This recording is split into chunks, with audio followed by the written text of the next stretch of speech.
Hello friends, आज Saturday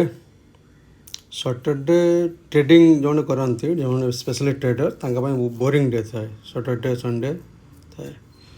तो आज मु कौन कली कि सकाଳେ मु जिम डेली जाए मात्र 2 मास मु स्टार्ट कर जिम। देखिए जिम न गले हेनी, ये तो शरीर सुस्थ रख ना पर जाकि बहुत तकलीफ हो। आम कम वाला मेंटल पीस रुहे, सब बड़े टेंशन रुहे, जब प्रॉफिट हेले भी टेंशन, लॉस हेले भी टेंशन। तो यहाँ यार गोटे पार्ट। तेणु जिम गली, जिम गली जा लेग्स डे आज मोर थिला। लेग्स डे रे 55 केजी 110 केजी मु वेट मो ये करुच्ची।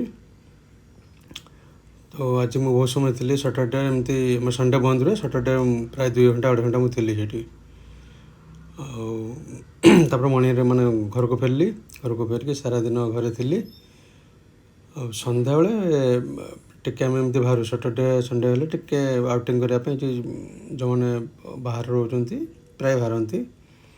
तो पुओ को लेकिन गली टे एस्प्लेनेड से तो तार से विंग्स छड़ा किसी खाइबनी, बहुत कम खाए, गोटे पीस खाए, बट से ही खाए।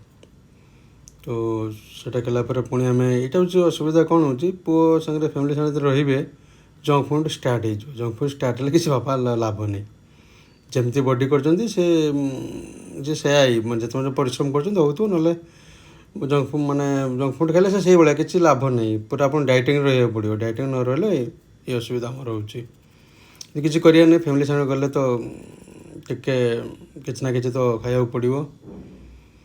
तो बर्गर थिला, तो अल्प खाई। आज बाय, पुणी काली देखी।